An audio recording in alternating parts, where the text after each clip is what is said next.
TV Patrol. One TV Patrol. One TV Patrol. One TV Patrol.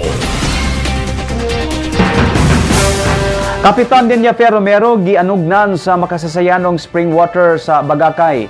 Gibati og dakong pagkahanugon si Kapitan Deniafer Romero sa Bagakay o Barangay Bagakay nga dili na mapadayon ang maayong plano sa historical o makasasayanong tinubdan sa tubig mainom nga na may mutang sa umakita daplin sa highway. Nagkanayon ang kapitan nga ang maong natural spring water unta ang iyang plano nga palambuon isip compliance sa Asenso Uzamis Administration nga mo develop og mga tourism destination. Sumala sa iyang nasairan nga ang maong historical site maapil og baligya sa tag-iya sa yuta gumikan kay tipikong bahin kini sa maong land area nga kasamtangan ng naghulat og buyer. Nasayod ang tanang Usamis nun nga nahimo na kining tipikong bahin sa kinabuhi sa mga taga-barangay mismo o sa mga silingang barangay o gabisan sa mga silingang lokalidad sa probinsya sa kalimpyo o kalaming imnon sa maong tabay.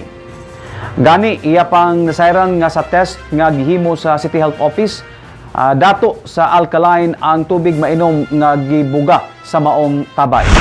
Sad to say lang nung nanto tay plano anang more i-improve ba, pero ning ana jud tong sinaligan sa yuta nga ibaligya jud nila na ibaligya jud daw na nila ng kanang murag na appeal sa ilang yuta ba, pero yan nami nga murag dili man siguro ba sa kuan natural resources o bali hatag na sa kinaihan, pero ang ingon po kuno sa tigya mo hatag lang kuno siya part nga masaguban sa diri sa taga barangay Bagakay kay sugod pa bina sa unak pa jud kay na hangtod walay hubas-hubas jud. Mao nang murag nakuan po ko ba nga wala ay kwaon man di ay kay dagan tabi plano ana uban sa barangay council nga among i-improve ba nga makahatag pud og kanang kagaan sa mandago ba di na sila mo sa ubos among ipasaka kamay anang sa ubos anang sa taas. So, ibaligya naman di ay. One TV Patrol.